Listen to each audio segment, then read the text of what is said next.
లక్ష రుణమాఫీ రేపే, తొలి విడతగా 1,00,000 వరకు రుణాలకు వర్తింపు. ముఖ్యమంత్రి రేవంత్ రెడ్డి ప్రకటన.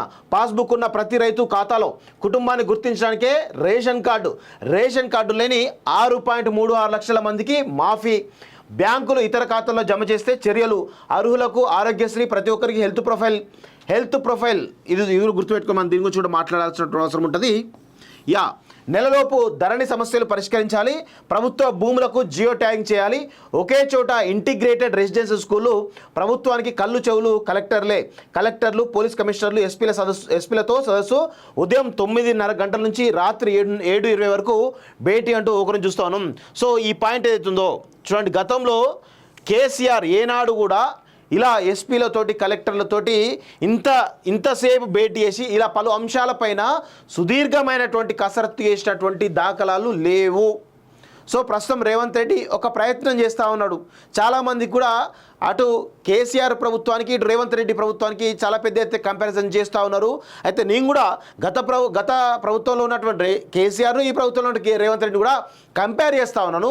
గతంలో ఏనాడు కూడా ఉదయం 9:30 గంటల నుంచి రాత్రి 7:20 గంటల వరకు ఏనాడు కూడా కేసీఆర్ కూర్చున్నటువంటి దాఖలాలు లేవు. ఇంకొక విషయం ఏంటి అంటే, ఎప్పుడు కూడా క్యాబినెట్ సమావేశాలు జరుగుతూ ఉండే, అది కూడా ఒక 5-10 నిమిషాలు జరుగుతూ ఉండే. క్యాబినెట్ సంబంధించినటువంటి తీర్మానాలు కానీ అవన్నీ కానీ కేసీఆర్ ముందే వాళ్ళకి చెప్పేస్తాడు, ఇగో మనం ఇవి చేసేస్తున్నాం, మీరు సైన్లు పెట్టేసేయండి అని చెప్పేసి దాన్నే క్యాబినెట్ తీర్మానాలుగా మీడియాకి ఇచ్చేది. సో ఇప్పుడు అలా లేదు, ప్రతిదీ కూడా ఒక డెమోక్రటిక్ ప్రాసెస్లో జరుగుతూ ఉంది. దీన్ని మనం అప్రిషియేట్ చేయాల్సినటువంటి అంశంగా మనం చూడాల్సిన అవసరం అయితే కనబడుతూ ఉంది. సో ఇక్కడ ఇంకొక విషయం కూడా చెప్తా ఉన్నారు, ఒకే చోట ఇంటిగ్రేటెడ్ రెసిడెన్షియల్ స్కూలు. గతంలో కూడా కేసీఆర్ ఇలా ఈ విధమైనటువంటి స్టేట్మెంట్ ఇచ్చింది కానీ ఎక్కడ కూడా ముందుకు పడలేదు. మరి దీనిపైన రేవంత్ రెడ్డి మరి ఏ విధంగా కసరత్తు చేసాడో చూడాల్సిన అవసరం అయితే ఉంది. ఇంకా చూడండి, నెలలోపు ధరణి సమస్యలు పరిష్కరించాలి. నెలలోపు ధరణి సమస్యలు పరిష్కరించారు. 7 నెలలు 8 నెలలు మీ ప్రభుత్వం వచ్చి 7-8 నెలల దగ్గరకు వస్తూ ఉంది. ధరణి పైన ఒక్కటంటే ఒక పురోగతి కూడా లేకపోవడం చాలా దుర్మార్గమైన విషయం. ఎందుకు అంటే గతంలో మనం చూసినాం, గతంలో ఉన్నటువంటి సీసీఎల్ కమిషనర్ ఉన్నటువంటి నవీన్ మిట్టల్ ఎవరైతే ఉన్నారో ఆయననే ప్రస్తుతం ఇంకా కమిషనర్గా కొనసాగుతూ ఉన్నాడు. సో ధరణి సమస్యలు ఏ విధంగా పరిష్కారం అవుతాయో రేవంత్ రెడ్డి గారు ఒక్కసారి ఆలోచించాలి. నవీన్ మిట్టలు గతంలో నుంచి ఇప్పటివరకు కూడా ఆయన మీద చాలా పెద్ద ఆరోపణ ఉంది. ఆయనే డబ్బులు తీసుకుంది, ఏ పని కూడా ఒక్క ఫైల్ కూడా ముందు కదలడు. ఇంకొక సామెత కూడా ఉంది, మొత్తం నీ ఆస్తులు కూడా అమ్ముకోవాలి, నవీన్ మిట్టలతో పనిచేయించుకోవాలని చెప్పేసి ఒక సామెత కూడా రాజకీయ వర్గంలో చాలా పెద్ద ఎత్తున చర్చ ఉంది. ఇంత పెద్ద ఎత్తున చర్చ ఉంటే ఎందుకు ఆ అవినీతిపరుడైనటువంటి ఆఫీసర్ని ఎందుకు కొనసాగిస్తున్నట్టు రేవంత్ రెడ్డి సమాధానం చెప్పాలి. మీరు గత ప్రభుత్వంలో కీలకంగా ఉన్నటువంటి కొంతమంది ఐఏఎస్ ఆఫీసర్లు ఎవరైతే ప్రిన్సిపల్ సెక్రటరీలు ఎవరుతున్నారో వాళ్ళనే తిరిగి కొనసాగిస్తూ ఉన్నారంటే దీనిలో మతలబేంటో చెప్పాల్సినటువంటి బాధ్యత అవసరం రేవంత్ రెడ్డి పైన ఉందనేది నా ప్రధానమైనటువంటి ఆరోపణ. అర్హులకు ఆరోగ్యశ్రీ అండ్ హెల్త్ ప్రొఫైల్ గుర్తుపెట్టుకోండి. హెల్త్ ప్రొఫైల్ అనేటువంటి కాన్సెప్ట్ ఎప్పటి నుంచో కూడా చాలా పెద్ద ఎత్తున తెర మీద ఉన్నది. ప్రతి ఒక్కరు కూడా హెల్త్ ప్రొఫైల్ అంటే ఒక హెల్త్ ఐడెంటిటీ కార్డు అంటే ఐడెంటిటీ నెంబర్ ఉంటే కనుక ఏ హాస్పిటల్కి పోయినా కానీ హాస్పిటల్లో ఒకవేళ మనం ఒక హాస్పిటల్కి వెళ్తే అక్కడ ఐడి నెంబర్ చెప్పగానే మనకు సంబంధించిన ప్రీవియస్ మన హెల్త్ రిపోర్ట్స్ అన్నీ కూడా అందులో ఉండేటువంటి అవకాశం ఉంటుంది. ఇది చాలా ఇంపార్టెంట్, మానవ జీవితానికి ఇది చాలా ఇంపార్టెంట్. యొక్క హెల్త్ ప్రొఫైల్ చాలా ఇంపార్టెంట్, దాన్ని క్రియేట్ చేసిన అవసరం ప్రభుత్వాలపైన ఉంది. ఇది ఎప్పటి నుంచో డిమాండ్ వినిపిస్తూ ఉంది కానీ ముందుకు పడతలేదు. బ్యాంక్ చూడండి, పంట రుణాల మాఫీపై రైతులకు సీఎం రేవంత్ రెడ్డి మరో శుభవార్త చెప్పారు. ఊహించని దానికన్నా ముందే ఈ నెల 18 నుంచి అమలు చేస్తామని ప్రకటించారు. 1,00,000 లోపు ఉన్న రుణాల సొమ్మును ఆ రోజు సాయంత్రం కల్లా రైతుల ఖాతాల్లో జమ వేస్తామన్నారు. భూమి పట్టాదారు పాస్ పుస్తకంపై రుణం ఉన్న ప్రతి రైతు కుటుంబానికి 2 లక్షల రుణమాఫీ వర్తిస్తుందని చెప్పారు. కుటుంబాన్ని నిర్ధారించేందుకు మాత్రమే రేషన్ కార్డును పరిగణలోకి తీసుకుంటామన్నారు. రాష్ట్రంలో 90 లక్షల కార్డులుండగా రుణాలు ఉన్న రైతుకు ఖాతాల సంఖ్య 70 లక్షలు మాత్రమేనని పేర్కొన్నారు.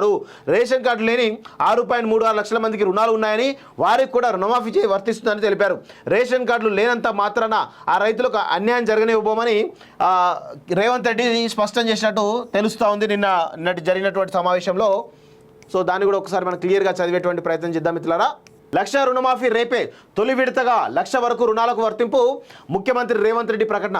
పాస్బుక్ ఉన్న ప్రతి రైతు ఖాతాలో కుటుంబాన్ని గుర్తించడానికే రేషన్ కార్డు లేని 6.36 లక్షల మందికి మాఫీ. బ్యాంకులు ఇతర ఖాతాల్లో జమ చేస్తే చర్యలు, అర్హులకు ఆరోగ్యశ్రీ, ప్రతి ఒక్కరికి హెల్త్ ప్రొఫైల్ ఇది గుర్తుపెట్టుకో. మనం దీని గురించి కూడా మాట్లాడాల్సిన అవసరం ఉంటుంది. నెలలోపు ధరణి సమస్యలు పరిష్కరించాలి, ప్రభుత్వ భూములకు జియో ట్యాగింగ్ చేయాలి, ఒకే చోట ఇంటిగ్రేటెడ్ రెసిడెన్షియల్ స్కూళ్ళు, ప్రభుత్వానికి కళ్ళు చెవులు కలెక్టర్లు, పోలీస్ కమిషనర్లు, ఎస్పీలతో సదస్సు, ఉదయం 9:30 గంటల నుంచి రాత్రి 7:20 వరకు భేటీ అంటూ ఒకరిని చూస్తా ఉన్నాం. సో ఈ పాయింట్ ఏదైతుందో చూడండి, గతంలో కేసీఆర్ ఏనాడు కూడా ఇలా ఎస్పీలతోటి కలెక్టర్లతోటి ఇంతసేపు భేటీ చేసి ఇలా పలు అంశాలపైన సుదీర్ఘమైనటువంటి కసరత్తు చేసినటువంటి దాఖలాలు లేవు. సో ప్రస్తుతం రేవంత్ రెడ్డి ఒక ప్రయత్నం చేస్తూ ఉన్నాడు.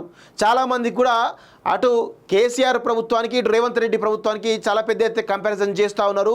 అయితే నేను కూడా గత ప్రభుత్వంలో ఉన్నటువంటి కేసీఆర్ను ఈ ప్రభుత్వంలో ఉన్న రేవంత్ రెడ్డి కూడా కంపేర్ చేస్తూ ఉన్నాను.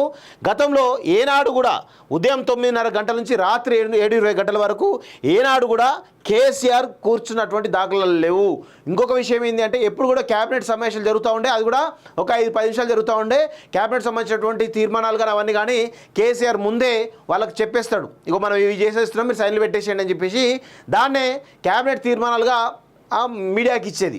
సో ఇప్పుడు అలా లేదు, ప్రతిదీ కూడా ఒక డెమోక్రటిక్ ప్రాసెస్లో జరుగుతూ ఉంది. దీన్ని మనం అప్రిషియేట్ చేయాల్సినటువంటి అంశంగా మనం చూడాల్సిన అవసరం అయితే కనబడుతూ ఉంది. సో ఇక్కడ ఇంకొక విషయం కూడా చెప్తా ఉన్నారు, ఒకే చోట ఇంటిగ్రేటెడ్ రెసిడెన్షియల్ స్కూల్. గతంలో కూడా కేసీఆర్ ఇలా ఈ విధమైనటువంటి స్టేట్మెంట్ ఇచ్చింది కానీ ఎక్కడ కూడా ముందుకు పడలేదు. మరి దీనిపైన రేవంత్ రెడ్డి మరి ఏ విధంగా కసరత్తు చేసాడో చూడాల్సిన అవసరం అయితే ఉంది. ఇంకా చూడండి, నెలలోపు ధరణి సమస్యలు పరిష్కరించాలి. నెలలోపు ధరణి సమస్యలు పరిష్కరించారు. 7 నెలలు 8 నెలలు మీ ప్రభుత్వం వచ్చి 8 నెలల దగ్గరకు వస్తూ ఉంది. ధరణి పైన ఒక్కటంటే ఒక పురోగతి కూడా లేకపోవడం చాలా దుర్మార్గమైన విషయం. ఎందుకు అంటే గతంలో మనం చూసినాం, గతంలో ఉన్నటువంటి సీసీఎల్ కమిషనర్ ఉన్నటువంటి నవీన్ మిట్టల్ ఎవరైతే ఉన్నారో ఆయననే ప్రస్తుతం ఇంకా కమిషనర్గా కొనసాగుతూ ఉన్నాడు. సో ధరణి సమస్యలు ఏ విధంగా పరిష్కారం అవుతాయో రేవంత్ రెడ్డి గారు ఒక్కసారి ఆలోచించాలి. నవీన్ మిట్టలు గతంలో నుంచి ఇప్పటివరకు కూడా ఆయన మీద చాలా పెద్ద ఆరోపణ ఉంది. ఆయనే డబ్బులు తీసుకుంది ఏ పని కూడా ఒక్క ఫైల్ కూడా ముందు కదలడు. ఇంకొక సామెత కూడా ఉంది, మొత్తం నీ ఆస్తులు కూడా అమ్ముకోవాలి, నవీన్ మిట్టలతో పనిచేయించుకోవాలని చెప్పేసి ఒక సామెత కూడా రాజకీయ వర్గంలో చాలా పెద్ద ఎత్తున చర్చ ఉంది. ఇంత పెద్ద ఎత్తున చర్చ ఉంటే ఎందుకు ఆ అవినీతి పరుడైనటువంటి ఆఫీసర్ ఎందుకు కొనసాగిస్తున్నట్టు రేవంత్ రెడ్డి సమాధానం చెప్పాలి.